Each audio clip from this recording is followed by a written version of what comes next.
വേദപുസ്തകം ആഴമായിട്ട് പരിശോധിക്കുമ്പോൾ ഈ വിധവയുടെ മകൻ മരിക്കുന്നതിന്റെ തലേ ദിവസം യേശു കർത്താവ് കഫർന്നഹൂമിലായിരുന്നു. തന്റെ ശിഷ്യന്മാരുമൊത്ത് കഫർന്നഹൂമിലായിരുന്നു. നോക്കുക, ഈ നയീൻ എന്ന പട്ടണത്തിലേക്ക് യേശുവും തന്റെ ശിഷ്യന്മാരും വരുമ്പോൾ നിങ്ങൾ അവിടെ വായിക്കുന്നത് എങ്ങനെയാണ്? വലിയൊരു കൂട്ടം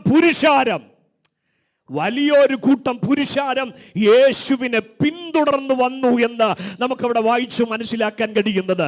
അപ്പോൾ ഒരു കാര്യം വ്യക്തമാണ്, യേശുവിൻ്റെ ഉദ്ദേശം വചനം പ്രസംഗിക്കുക എന്നുള്ളതല്ല.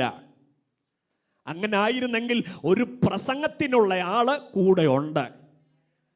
നിങ്ങൾ എൻ്റെ കൂടെ വരണം. ഹലോ, യേശുവിൻ്റെ ഉദ്ദേശം ചില രോഗികളെ സൗഖ്യമാക്കുക എന്നുള്ളതല്ല. അങ്ങനെയാണെങ്കിൽ ഈ കൂട്ടത്തിലും കുറെ രോഗികളുണ്ട്.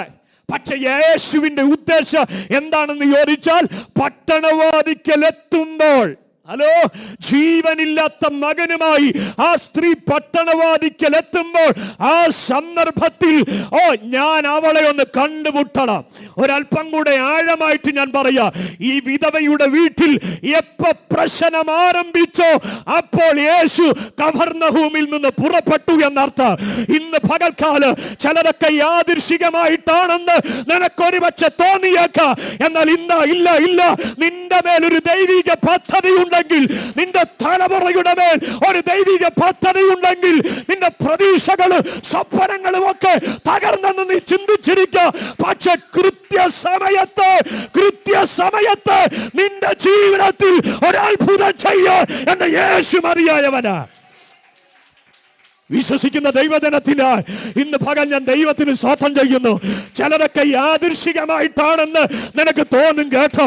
ചിലരൊക്കെ അവസാനിച്ചെന്ന് തോന്നും, എല്ലാം നഷ്ടപ്പെട്ടെന്ന് തോന്നും, ഇനി ഒരു പ്രതീക്ഷ ഇല്ലെന്ന് തോന്നും. ഇല്ല, എപ്പോ നിന്റെ വീട്ടിൽ പ്രശ്നം തുടങ്ങിയിട്ടുണ്ടോ അപ്പൊ അവൻ പുറപ്പെട്ടിട്ടുണ്ട്. കൃത്യസമയത്ത് മരണത്തിന് വിട്ടുകൊടുക്കാറ്, കുഴിയിലേക്ക് വിട്ടുകൊടുക്കാറ്, നിന്റെ തലമുറയിൽ, നിന്റെ കുടുംബത്തിൽ ഒരു ഉയർപ്പ് കൽപ്പിക്കാൻ ഏറ്റെടുത്തോ. ഇന്ന് പകൽ ചിലരുടെ സമയമായിട്ടുണ്ട് കേട്ടോ.